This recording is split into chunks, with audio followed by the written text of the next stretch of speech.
Magandang gabi mga ka-KS, andito naman si Alakdan Kosyamo. Sa episode na to ay ituturo natin ang preparation bago i-ship ang ating mga alaga. So, ang unang ginagawa ko guys is chine-check ko muna yung alaga ko kung kondisyon sila. Kagaya nito is pulang-pula ang mukha. Then, bago ko ilagay sa karton ang mga alaga ko, binigyan ko sila ng yung from Atson na preparation na conditioning ito. From Atson ito, maganda ito guys sa preparation talaga bago i-ship ang manok. Then secondly is magbibigay din tayo ng red cell na na rich in iron. Ito malaking tulong to guys, itong dalawa during sa pagpa-ship natin sa ating mga alaga. Then siya guys, i-check mo lahat ang niya kung condition siya. Then ito ipakita ko sa inyo guys. Then tapos naman to guys, ilagay natin sila dapat sakto yung yung lagayan ng kanilang kagaya nito, napakaluwang. So natin.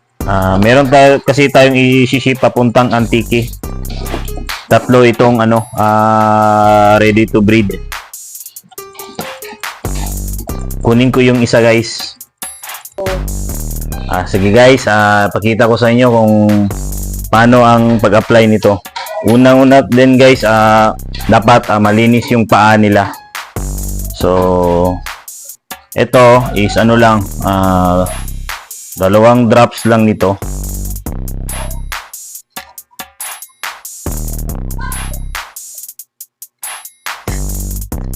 Then lastly is itong red cell. Bago kasi i-ship ng manok guys, kailangan proper sila na good condition. Isa ito na nakakatulong yung drops ng yung from Atson at saka itong sa red cell. Kasi malayo din kanilang Ito yung pangalawa guys na kukunin sa akin. Biyaheng Antique na to. Mamaya. At ito guys yung pangatlo natin na i-ship papuntang Antique guys. Ito yung anak ni Yakuza. Matatawag dito na Yakuza Junior. Ito ang pinakamasakit bilang isang breeder kasi ito sila, lahat ng mga alaga ko napamahal na sa akin. So sige lang kasi merong mga alis, meron ding darating. Ito is napili ng isang breeder kasi maganda to siya. Ilalaban daw niya to sa show. Sana sir, ikaw na bahala dito, alagaan mo siya ng mabuti. Kasi ito, makita nyo guys, gaano ka pulang-pula, ready na siya during sa show. Pakita ko din sa inyo guys yung style ko din sa pagbibigay sa kanila ng supplement during before sa shipping. So guys, dalawang patak lang guys. Then bigyan din natin ito. Ito pwede na 4 drops to. Yan. Pulang-pulan talagang alaga natin guys. Yan. So ilalagay natin dahil magbibiyahe na tayo mamaya. Ang shipping nito nasa 10 PM. Ipipick up dito sa area namin sa Tagum City. So magpakabait ka doon ha. Sana bigyan mo siya ng magandang lahi at saka during sa show dapat maging ka.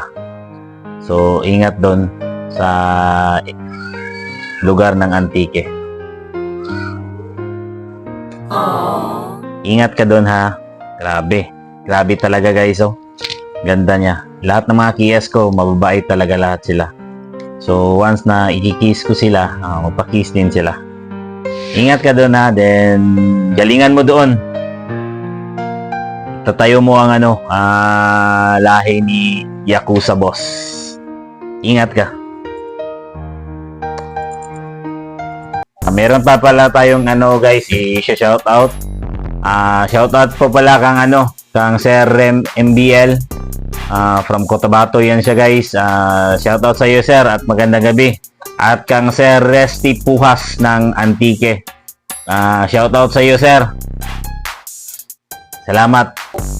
Salamat din pala sa ating sponsor guys, sa probiotics natin, Atson Probiotics. Gagamit talaga tayo nito dahil maganda to ang resulta sa ating mga alaga. Ang makikita din sa alaga natin, grabe ang pulang-pula. So maganda to guys, yung Atson Probiotics. Yan, i-PPM lang natin si Sir Atson, pwede kayo mag-order sa kanya. And lastly is ipopromote din natin this coming up show sa Gensan. Suportahan natin at kita-kita tayo sa lahat ng mga breeders. And yun lang po sa gabing ito. Maraming salamat and God bless.